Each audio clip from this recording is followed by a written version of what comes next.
Imagine waking up 30 meters below the ocean's surface.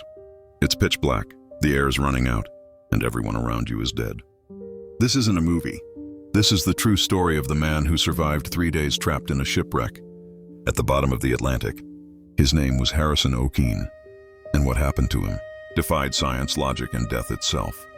It was May 26, 2013, the Jascon 4, a tugboat working off the coast of Nigeria, and was stabilizing an oil tanker in rough seas. Harrison was the ship's cook.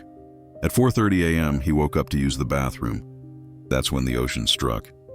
A massive rogue wave slammed into the side of the boat, flipping it completely upside down. Within seconds, water flooded every corridor. Cabins filled like bathtubs.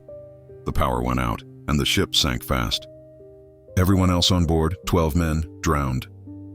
But Harrison was thrown into a small sealed cabin, and by a miracle of physics, a pocket of air had formed. He managed to climb onto an overturned metal sink, half his body in the freezing water, half in the air. He had no light, no food, and no way to escape.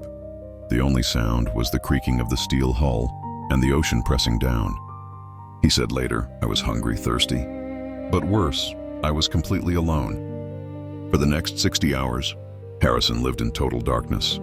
He tied himself with a rope so he wouldn't float away if he fell asleep. He recited psalms, prayed, and counted the hours. The water was so cold it slowed his heart. The carbon dioxide in the air was rising. He was slowly suffocating. He could hear fish and something worse bumping into the shipwreck, sharks. At one point, he said, "I thought this was my grave." But 3 days later, a rescue team arrived.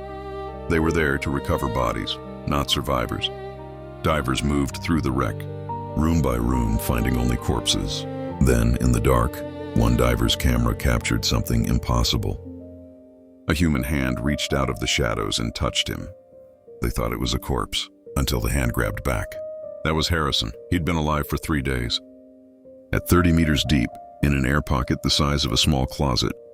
Experts still struggle to explain it. At that depth, the pressure could have crushed him. The air could have turned toxic. And yet, he survived. The cold water likely slowed his metabolism. The carbon dioxide may have stabilized just enough. And a single air bubble, perfectly sealed, gave him the time he needed. When they brought him up, doctors said his body temperature was dangerously low, but his mind was completely alert. Harrison was hospitalized, treated for shock and decompression, and released after just 2 days.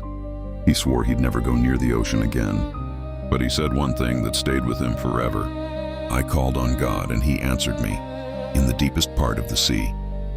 A man who should have died beneath the waves, but instead lived to tell a story no one believed.